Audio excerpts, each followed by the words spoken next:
যখন মুসিবতে পড়বেন, বিপদে পড়বেন, মায়ের কাছে গিয়ে বলবেন একটু দোয়া চাই মা। মা আপনাকে বলবে আল্লাহ ভরসা, যাও আল্লাহ হেফাজত করো।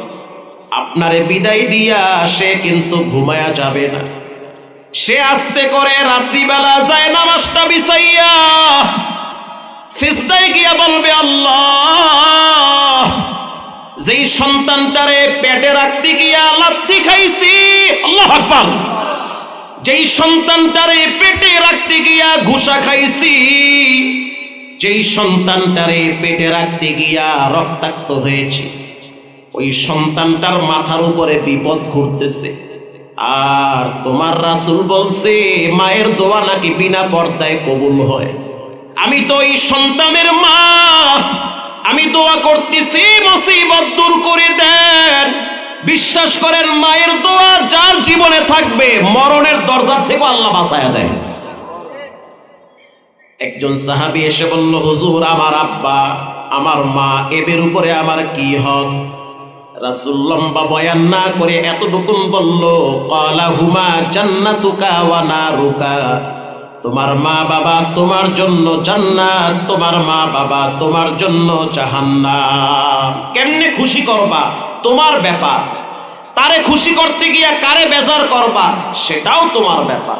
কখনোই মা বাবার সামনে বউয়ের প্রশংসা বেশি করবেন না।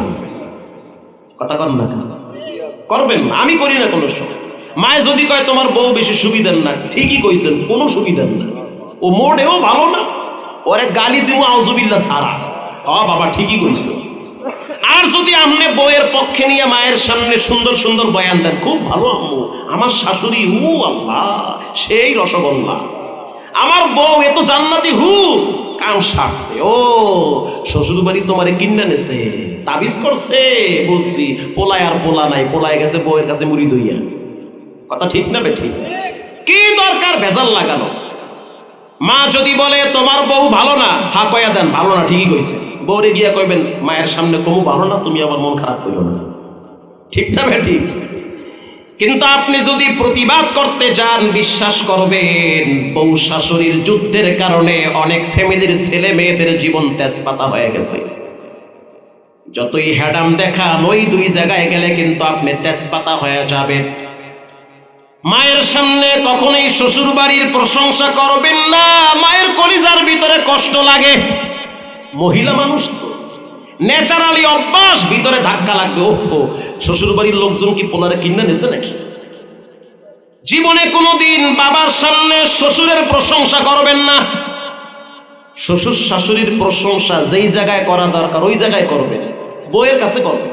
তোমার আব্বা তো আমার আব্বার চেয়েও অনেক মর্যাদাবান, একটু পাম মেরে দেন না, অসুবিধা কি? কথা ঠিক না বেঠিক?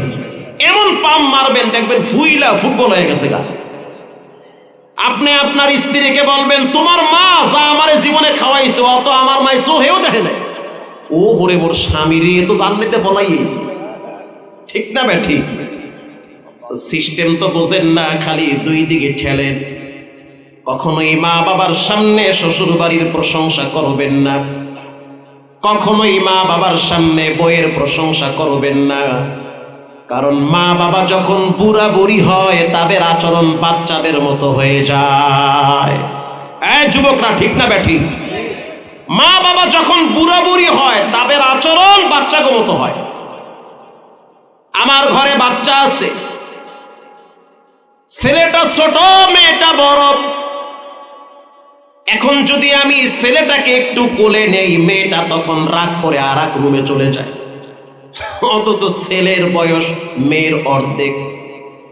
অথচ ছেলেটাকে ধমক দিলে মেয়েটা দৌড়ায় আইসা বলে আপনি কেন আরে ধমক দেন, তো ছোট।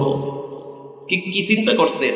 আমি যদি বাচ্চারে ধমক দেই, এই বাচ্চার বড় বইনে কয় কেন ধমক দেন, ও তো ছোট, ও তো বুঝে না। আর যখন আমি ছোটরা আদর করি তখন বড়টা রাগ করে। এরা যেমন বাচ্চা, আপনার ঘরে যদি 3টা বাচ্চা থাকে, 3 বাচ্চার ভিতরে যেইটারে কোলে নিবেন বাকি 2টা রাগ করবে। কথা কর না কেন?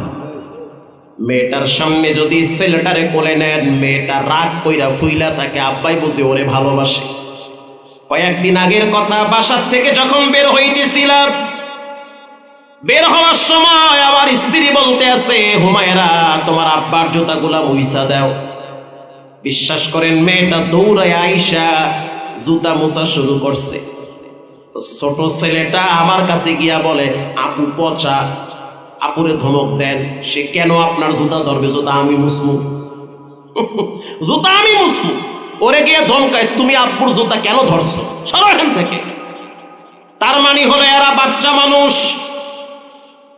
ঠিক তেমনি ভাবে মানুষ যখন বুড়া বুড়ি হয়, তাদের আচরণ, তাদের মানসিকতা বাচ্চাদের মতো হয়ে যায়।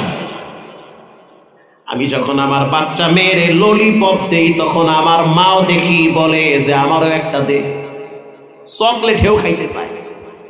যখন আমার মেয়েটার জন্য চিপস কিনে দেই, তখন আমার মা বলে আমারও একটা চিপস দে। তার মানে মানুষ যখন বুড়া হয়ে যায়, বুড়ি হয়ে যায়, মানুষ যখন বয়স্ক হয়ে যায়, তখন আচরণ মানসিকতা বাচ্চাদের মতো হয়ে যায়। বাচ্চাদেরকে ধমক দিলে কষ্ট পায়, এক বাচ্চার সামনে আর এক বাচ্চার প্রশংসা করলে মনে কষ্ট পায়। খবরদার এমনটা তুমি করবা না। মায়ের সামনে বইয়ের প্রশংসা করবা না, কষ্ট পায়, কারণ তারা বাচ্চা। কথা কর না কা, তারা বাচ্চা। খবরদার এই কাজগুলো কখনোই করবেন না। বাচ্চাকে যেমন ধমক দেন না, বাচ্চাকে যেমন রাগ করেন না, তাদেরকেও রাগ করা যাবে না। বাচ্চা যেমন পায়খানা করে সেই জায়গায় গড়াগড়ি করে, মা তো থাপড়ায় না, বরং পরিষ্কার কইরা বাচ্চাটারে বুকে লাগাইয়া কপালে চুমা দিয়া বলে, বাবা কাঁদবি না, আমি না তোর মা, আমি আছি, তোমার টেনশন নাই। মা বাবা বুড়া বুড়ি হয়ে গেলে পায়খানা প্রস্রাব যদি করে দেয়, তোমার পায়খানার খাতা তোমার মা যেমন মেথরনির মতো সাফ করছে, তুমিও সাফ করবা। এই জায়গায় কখনোই কি এরে যুবক সাবধান। একটা মেয়ের ওন্না ধইরা গোপনে টান মাইরা মনে কইরো না যে বাচ্চা গেছো, এরপরে তোমার ছেলে মেয়ের সিরিয়াল আসতেছে। গোপনে যদি কোনো মেয়ের ওন্না ধরে টান দিয়া মনে করো যে বাচ্চা গেছি, সাবধান, তোমার মেয়ে হতে পারে তোমার চোখের সামনে তোমার মেয়েটার ওন্না ধরে আর একটা ছেলে টান দিবে, তুমি দেখবা, কাঁদবা, সহ্য করা লাগবে, কিছুই বলতে পারবা না। কথা কন না কা? কয়েকদিন আগে আপনারা দেখছেন 11 বছরের বাচ্চা মেয়েটা তার মায়ের হসপিটালে ফালাইয়া আর এক ছেলের সাথে ঘুরতে গেছে। কথা কন না কা? সাংবাদিকরা বলল গেল কই, হারায় গেছে। মেয়েটা বলল হারাই নাই, হানিমুনে গেছি, ঘুরবার গেছি। এজন্য সাবধান, কোনদিন কোন মেয়ের সাথে খারাপ ব্যবহার করবেন না। যেই মেয়েটার ওন্না ধইরা টান দেন, ওই মেয়েটার জায়গায় যদি আপনার বোন থাকে, তার দিকে তো ওন্না ধইরা টান দিতে পারবেন না। কামা তাদিনু তুদানু, যেমন কর্ম তেমন ফল। কুল্লু নাফসিন বিমা কাসাবাত রহিনা, প্রত্যেকটা মানুষে তার কৃত কর্মের কাছে ধরা।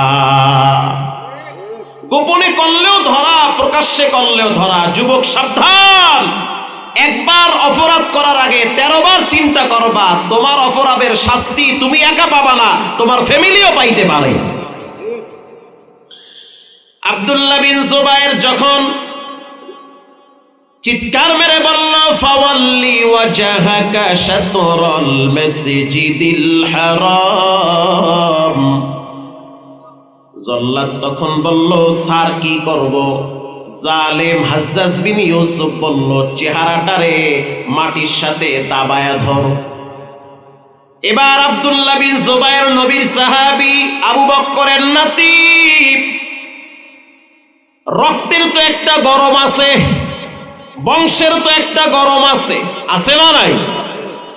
যখন চেহারাটারে বালুর ভিতরে ডাবায়া দেওয়া হইল, তখন আব্দুল্লাহ বিন জুবায়ের চোখের পানি ছেড়ে দিয়ে বলল, শুনে নাও, মিনহা খালাকনাকুম ওয়া ফিহা নুঈদুকুম ওয়া মিনহা নুখরিজুকুম তারাতান উখরা।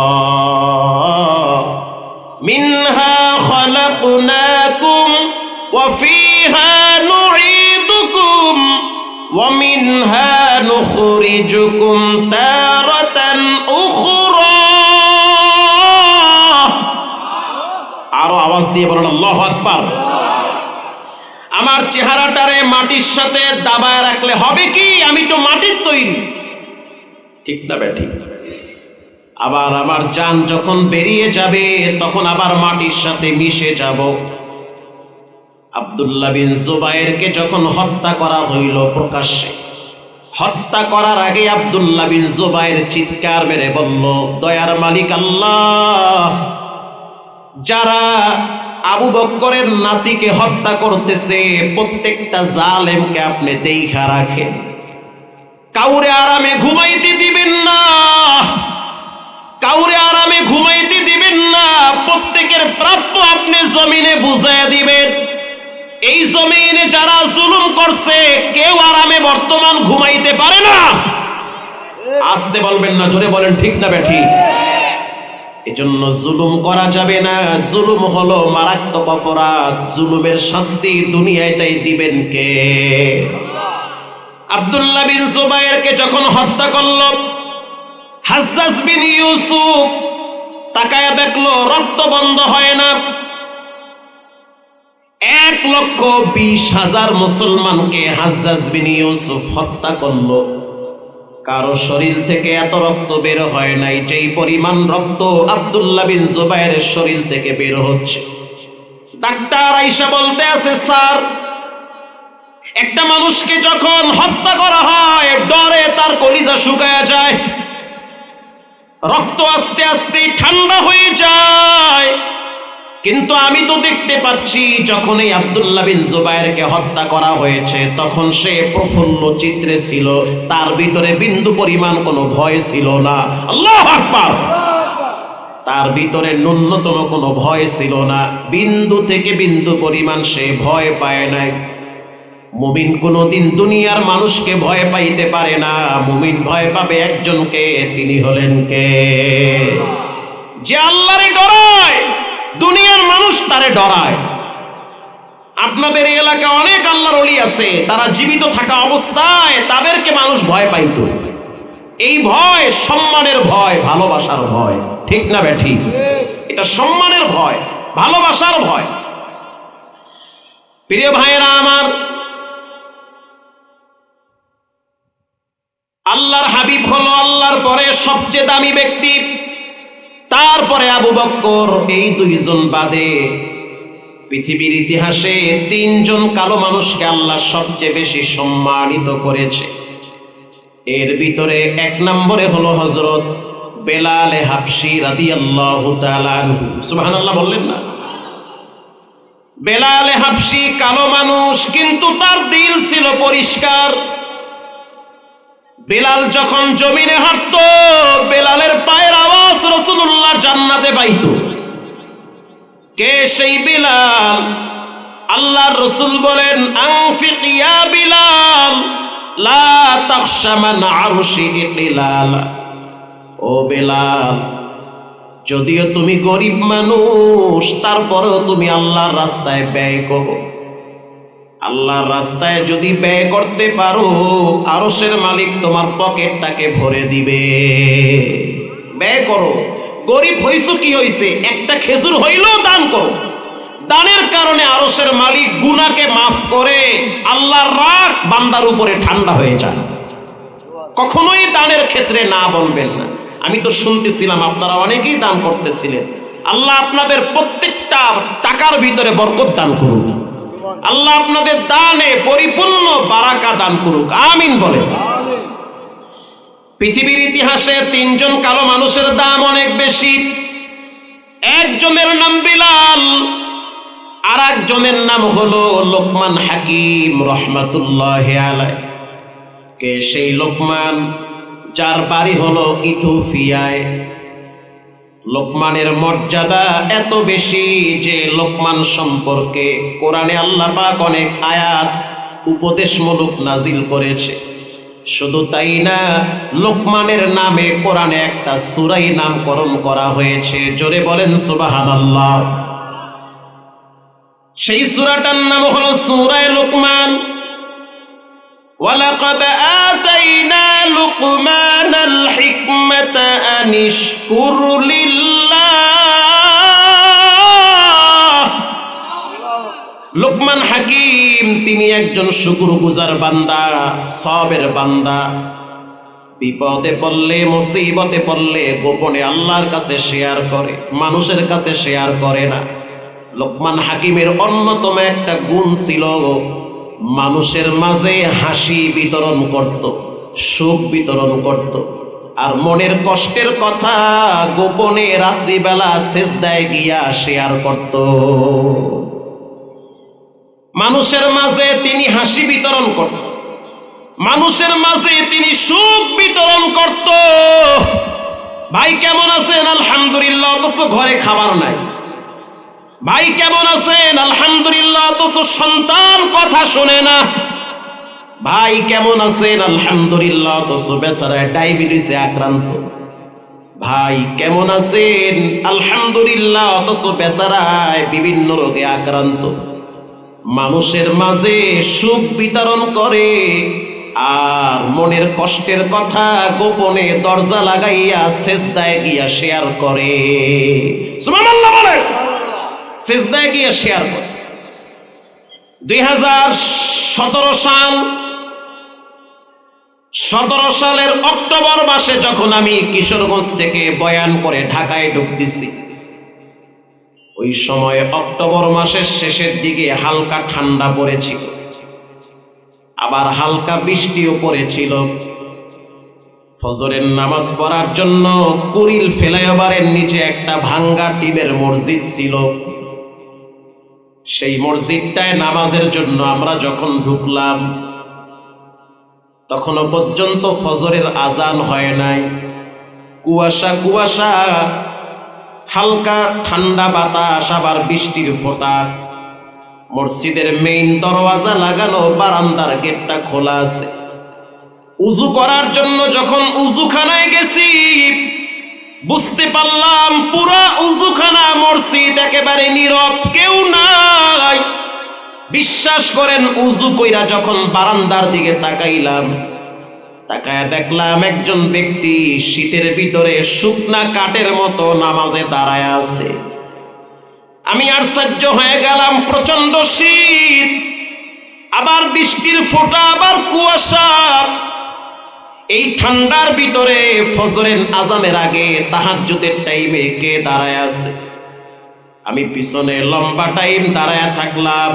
বাচ্চারা যেমন কান্দে, নাকের আওয়াজ, চোখের পানি একাকার হয়ে যায়, ওই ব্যক্তির নাক টানার আওয়াজ আর চোখের পানি একাকার হয়ে গেছে। নামাজের ভিতরে হেই দিয়া কাঁদতেছে। লম্বা টাইম তিনি নামাজ পড়ল। নামাজ শেষ হওয়ার পর আমি যখন কাছে গেলাম, আমার একটা অভ্যাস, ভালো মানুষ পাইলে আমি তার কাছে দোয়া নেই। যদি মনে করি লোকটা আল্লাহওয়ালা, নেককার, পরেজগার, হোক রিক্সাওয়ালা, হোক ভ্যানওয়ালা, হোক চায়ের দোকানদার, কারণ কে কি করে এই ভেদাভেদ আল্লাহর কাছে নাই। আল্লাহর কাছে বড় পরিচয় হলো তাকওয়া। যার দিল যত ভালো, তার মর্যাদা তত বেশি। লম্বা টাইম নামাজ শেষ করল। নামাজের পরে দেখলাম ফকিরের মতো দুইটা হাত উপরে তুলে দিয়েছে, আর তার চোখের পানি বায়া বায়া, দাড়ি ভিজে তার হাত ভিজতেছে। আমি উকি মাইরা দেখতেছি, এক হাত দিয়া চোখ মুছি, আর এক হাত উপরের দিকে তুলে দিয়েছে। লম্বা টাইম কান্নাকাটি করলো। যেই সমাজের মেয়েরা রাত্রিবেলা 3টা পর্যন্ত ফেসবুকে সময় দেয়, যেই সমাজের যুবকরা রাত্র 2টা পর্যন্ত গুনার প্রতিযোগিতায় লিপ্ত, যেই ঢাকা শহরের অলিতে গলিতে জিনা ব্যভিচার হয়, যেই ঢাকা শহরের নাইট ক্লাবগুলোর ভিতরে নর্তকীদের আওয়াজ পাওয়া যায়, যেই ঢাকা শহরের বারগুলার ভিতরে, ক্লাবগুলার ভিতরে মদখোরেরা মাতাল হয়ে টাল হয়ে পড়ে থাকে, ওই সময় তাকায়া দেখলাম ঠান্ডার ভিতরে বারান্দায় একজন ফকিরের মতো 2 হাত তুলে রবের দরবারে কান্দে। পিছনে দাঁড়ায় রইলাম। লম্বা টাইম দোয়া যখন শেষ হয়ে গেল, পাশে একটা নোংরা গামছা, মানে অপরিচ্ছন্ন গামছা, দেখতে সুন্দর না, পুরান একটা গামছা। গামছা দিয়া দেখলাম চোখের পানি মুছলো, নাকের পানি মুছলো। আমি সামনে বাড়াইয়া সালাম দিলাম, মুসাফা করলাম। হাত যখন ধরছি, বিশ্বাস করেন হাত শক্ত শক্ত হাত, মনে হইতে আছে লোহার মতো শক্ত হাত। আমি তার হাতের দিকে তাকায় দেখলাম হাতের ভিতরে ফোসকার মতো পড়ে আছে। আমি বললাম, চাচা আপনি কি করেন? জবাব দিল, হুজুর আমি ঢাকা শহরে রিক্সা চালাই, কখনো কখনো ঠেলা গাড়ি চালাই। এই শীতের ভিতরে না ঘুমাবেন? সে জবাব দিল, হুজুর সে ঘুমাইতে পারে, যার কোনো টেনশন নাই, আমার তো অনেক টেনশন। দিনের বেলায় রিক্সা চালাই পেটের জন্য, রাত্রি বেলা নামাজে দাঁড়ায় কান্দি কবরের ডরে। কারণ এই নিজের হাতে নিজের আব্বারে কবরে ফালায়া রাখছি। যেই দিন বাবারে কবরে রাখছি সেই দিন বুঝছি কবরের মাটি ঠান্ডা। যেই দিন বাবারে কবরে রাখছি সেই দিন বুঝছি এই কবরের ভিতরে কোনো আলোর ব্যবস্থা নাই। যেই দিন আব্বারে কবরে রাখছি সেই দিন বুঝছি দুই পাশের মাটি বড় ভয়ঙ্কর। যেই দিন আব্বারে কবরে রাখছি ওই দিন বুঝছি রাসূল বলেছেন, কেউ যদি গুনার ময়লা নিয়ে কবরে যায়, আও হুফরাতুম মিন হুফারিন নার, কবরের দুই পাশের মাটি এমন জোরে চাপ মারবে হাড্ডিগুলো ভেঙে চুরমার হয়ে যাবে। নাফরমানদের কবরের চিৎকারের আওয়াজ গরু ছাগল শুনতে পায়, বেনামাজি হারামখোর সুদখোরের কবরের আওয়াজ পশু পাখি শুনতে পায়। ওই আওয়াজ যদি আপনি শুনতেন, সংসার করার চিন্তা থাকতো না, সব কাজ কাম ফালাইয়া জঙ্গলায় গিয়া কাঠ কাইটা হালাল ভাবে জীবন চালাইতেন। এজন্য জীবনে যত অপরাধ করেন না কেন, তিনটা জিনিস কখনোই ছাড়বেন না। এক নম্বরে জীবনে কোনোদিন নামাজ ছাড়বেন না। দুই নম্বরে জীবনে কোনোদিন মা বাবার সাথে বিন্দু পরিমাণ বেয়াদবি করবেন না। মা বাবার সাথে বেয়াদবি করলেন তো আরশে আজিমে টোকা মারলেন। আব্বার সাথে চোখ রাঙ্গায় কথা বললেন তো নিজের পায়ে নিজে কুড়াল মারলেন।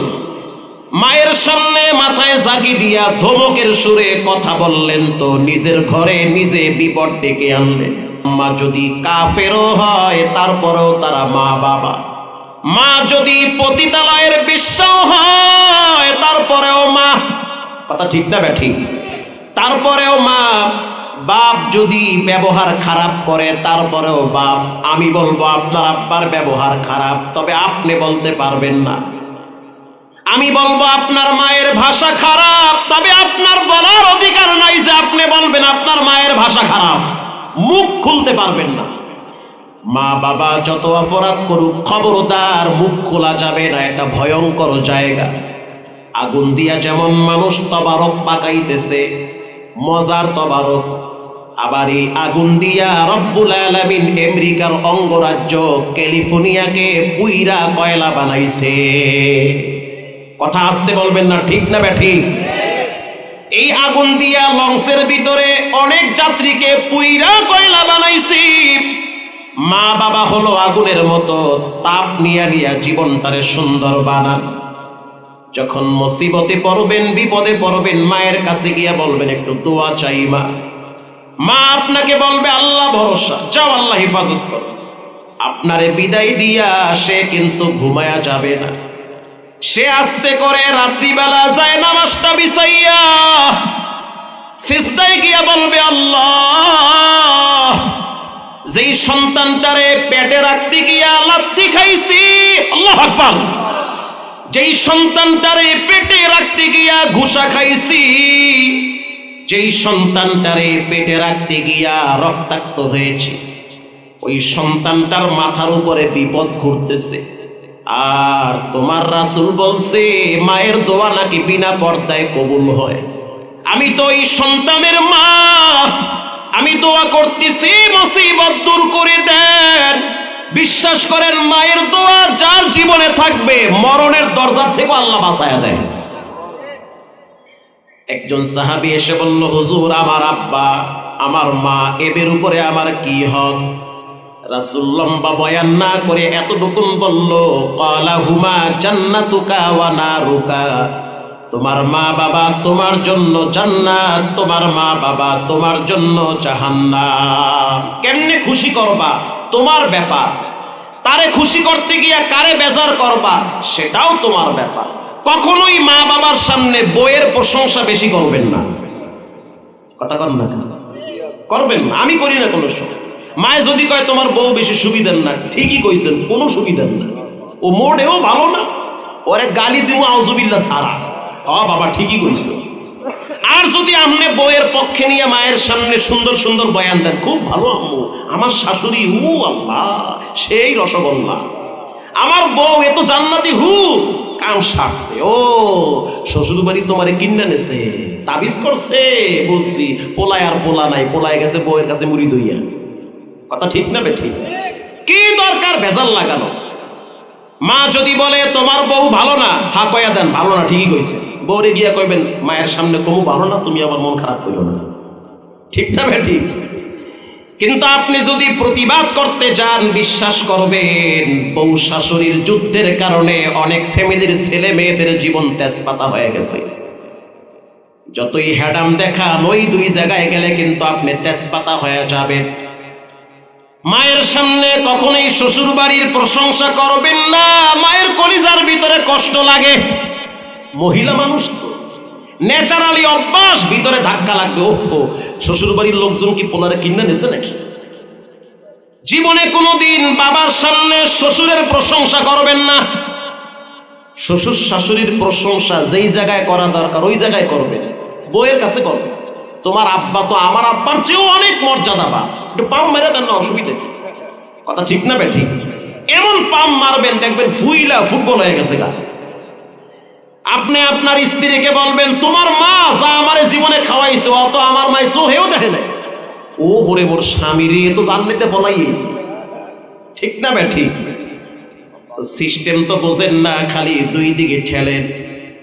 কখনোই মা বাবার সামনে শ্বশুর বাড়ির প্রশংসা করবেন না, কখনোই মা বাবার সামনে বউয়ের প্রশংসা করবেন না। কারণ মা বাবা যখন বুড়া বুড়ি হয় তাদের আচরণ বাচ্চাদের মতো হয়ে যায়। এই যুবকরা, ঠিক না বেঠিক? মা বাবা যখন বুড়া বুড়ি হয় তাদের আচরণ বাচ্চাদের মতো হয়। আমার ঘরে বাচ্চা আছে, ছেলেটা ছোট মেয়েটা বড়। এখন যদি আমি ছেলেটাকে একটু কোলে নেই, মেয়েটা তখন রাগ করে আর এক রুমে চলে যায়, অথচ ছেলের বয়স মেয়ের অর্ধেক। অথচ ছেলেটাকে ধমক দিলে মেয়েটা দৌড়াই আইসা বলে আপনি কেন আরে ধমক দেন, তো ছোট। কি চিন্তা করছেন? আমি যদি বাচ্চারে ধমক দেই, এই বাচ্চার বড় বইনে কয় কেন ধমক দেন, ও তো ছোট, ও তো বুঝে না। আর যখন আমি ছোটটার আদর করি তখন বড়টা রাগ করে। এরা যেমন বাচ্চা, আপনার ঘরে যদি 3টা বাচ্চা থাকে, 3 বাচ্চার ভিতরে যেইটারে কোলে নিবেন বাকি 2টা রাগ করবে। কথা কর না কা? মেয়েটার সামনে যদি ছেলেটারে কোলে নেন, মেয়েটা রাগ কইরা ফুইলা থাকে, আব্বাই বুঝে ওরে ভালোবাসে।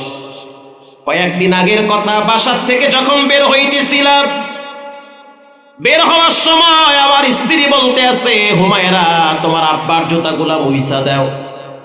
বিশ্বাস করেন মেয়েটা দৌড়ায় আইসা জুতা মোছা শুরু করছে। তো ছোট ছেলেটা আমার কাছে গিয়া বলে আপু পচা, আপুরে ধমক দেন। সে কেন আপনার জুতা ধরবে? জুতা আমি মুসমু, জুতা আমি মুসমু। ওরে গিয়ে ধমকায় তুমি আপুর জুতা কেন ধরছো, সরো এখান থেকে। তার মানে হলো এরা বাচ্চা মানুষ। ঠিক তেমনি ভাবে মানুষ যখন বুড়া বুড়ি হয় তাদের আচরণ তাদের মানসিকতা বাচ্চাদের মতো হয়ে যায়। আমি যখন আমার বাচ্চা মেয়েরে ললিপপ দেই তখন আমার মাও দেখি বলে যে আমারও একটা দে, চকলেট হেও খাইতে চায়। যখন আমার মেয়েটার জন্য চিপস কিনে দেই তখন আমার মা বলে আমারও একটা চিপস দে। তার মানে মানুষ যখন বুড়া হয়ে যায়, বুড়ি হয়ে যায়, মানুষ যখন বয়স্ক হয়ে যায় তখন আচরণ মানসিকতা বাচ্চাদের মতো হয়ে যায়। বাচ্চাদেরকে ধমক দিলে কষ্ট পায়, এক বাচ্চার সামনে আর এক বাচ্চার প্রশংসা করলে মনে কষ্ট পায়। খবরদার এমনটা তুমি করবা না। মায়ের সামনে বইয়ের প্রশংসা করবা না, কষ্ট পায়, কারণ তারা বাচ্চা। কথা কর না কা, তারা বাচ্চা। খবরদার এই কাজগুলো কখনোই করবেন না। বাচ্চাকে যেমন ধমক দেন না, বাচ্চাকে যেমন রাগ করেন না, তাদেরকেও রাগ করা যাবে না। বাচ্চা যেমন পায়খানা করে সেই জায়গায় গড়াগড়ি করে, মা তো থাপড়ায় না, বরং পরিষ্কার কইরা বাচ্চাটারে বুকে লাগাইয়া কপালে চুমা দিয়া বলে, বাবা কাঁদবি না, আমি না তোর মা, আমি আছি, তোমার টেনশন নাই। মা বাবা বুড়া বুড়ি হয়ে গেলে পায়খানা প্রস্রাব যদি করে দেয়, তোমার পায়খানার খাতা তোমার মা যেমন মেথরনির মতো সাফ করছে, তুমিও সাফ করবা। এই জায়গায় কখনোই কৃপণতা করবা না, তাদের প্রতি অসহনশীল হবা না, তাদের প্রতি শ্রদ্ধাশীল হবা। রাসূল বলেছেন, নামাজ ছাড়বা না, আব্বা আম্মার সাথে বেয়াদবি করবা না। 3 নম্বরে, জীবনে কোনোদিন শিরিক করবা না। পৃথিবীর সব গুনাহ মাফ হয়, কিন্তু শিরিকের গুনাহ মাফ হয় না। ঠিক না বেঠিক? শিরিকের গুনাহ মাফ হয় না। 3 জন কালো মানুষের মর্যাদা আল্লাহর কাছে অনেক বেশি। 1 নম্বরে লোকমান। যেই লোকমান দেখতে কালো মানুষ, বেটো মানুষ, চেহারা সুন্দর না, হাজার হাজার মানুষ নিয়ে লোকমান একদিন নসিহত করেন। পিছন থেকে একজন ব্যক্তি দাঁড়ায় বলল, ভাই, আজ থেকে 10 বছর আগে আমার সাথে একজন ব্যক্তি বকরি চড়াইতো, দেখতে তোমার মতো, চেহারা তোমার